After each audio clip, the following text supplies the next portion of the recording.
Hello friends, today we are going to discuss the peace building. We are going to discuss what is peace building, how to establish peace and how to establish peace building. So let's start our discussion. What is peace building?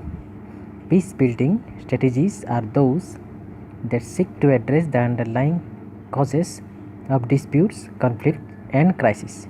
It is necessary to ensure that these problems do not arise in the first place, or if they do arise, they would not recur.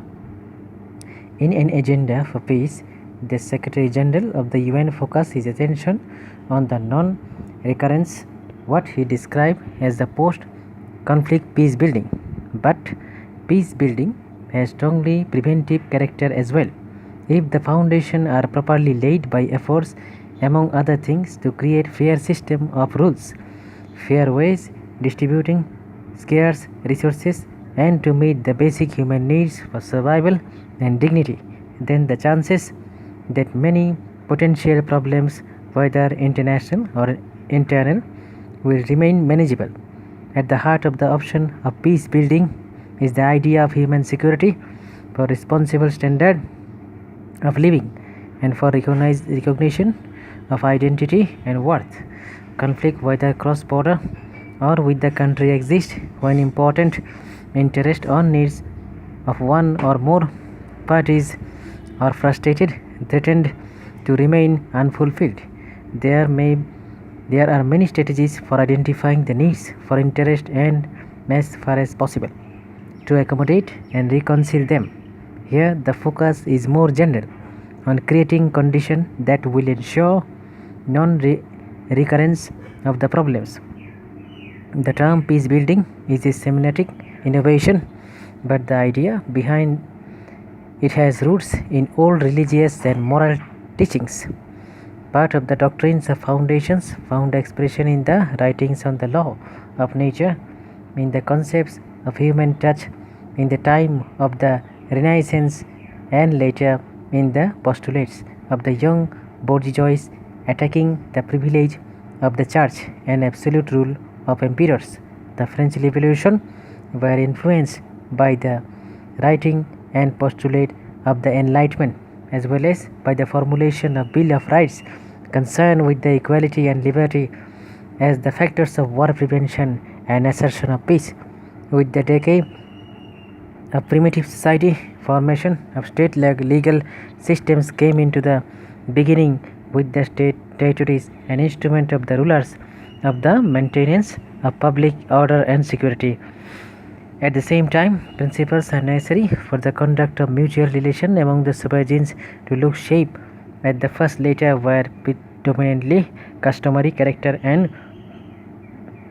were concerned with the alliances for defense or common military undertakings, such as the procedures for staging wars, their conduct, the fate of the war prisoners and body delimitation of borders and similar problems.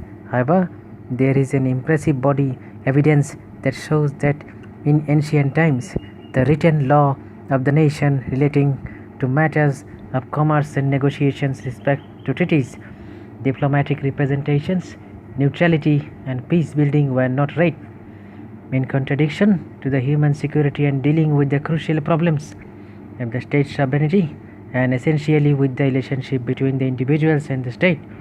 The law of wars is concerned with the result of armed conflict between sovereigns, with the protection of the wounded, the ill prisoners and the civilians victims in armed conflict.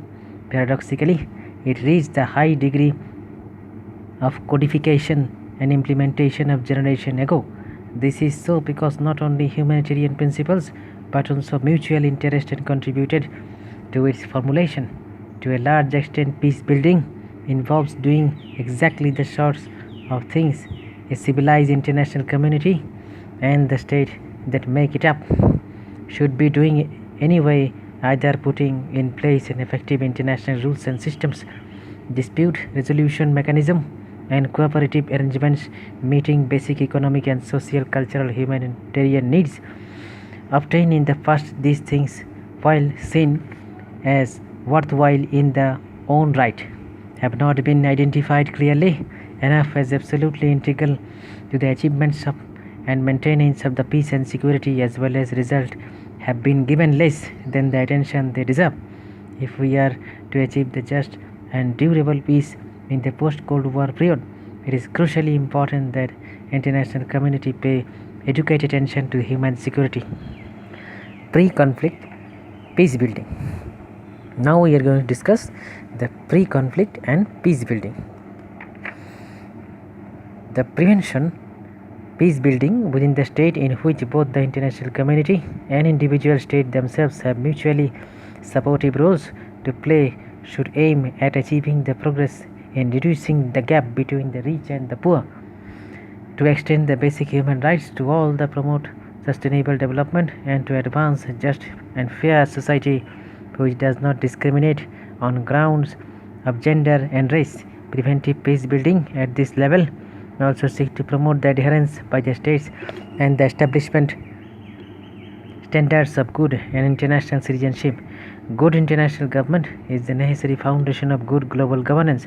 At the national level, appropriate preventive peace building techniques include social and economic development, democratization, observance of fundamental human rights, the elimination of all forms of gender or racial discrimination, and respect of minorities. Many states spend disproportionate amounts of their scarce resources for military security, and thus depriving the populations of vital economic and social infrastructural need, which would be in general far more effective enhancing their national security and well-being in all the regions of the world. And this is just as true for the developing countries. The conversion from the defense industry and expenditure to civilian programs and the adoption of disarmament arms control measures could be appropriately managed results in substantial economic benefits. Many states simply do not have the physical or financial capacity by themselves to deliver a material well-being to their people. To do so involves not just good will and sound priorities, but resources, and those are often desperately short supply.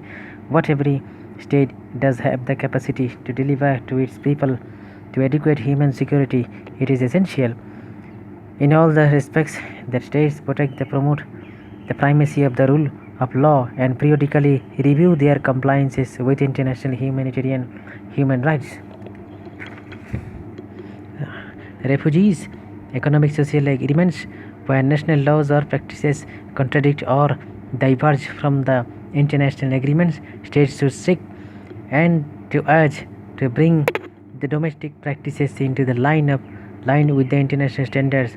States should periodically review the extent to which national policy and practices conform to international standards, should be encouraged become the parties to the key human rights conventions, in particular the International Conventions on Civil and Political Rights, Economic and Social Cultural Rights, the Conventions on the Elimination of All Forms of Discrimination against Women and Racial Discrimination, the Convention Against the Torture and Other Cruel, Inhuman and Degrading Treatment or Punishment, and Convention on the Right of the Child.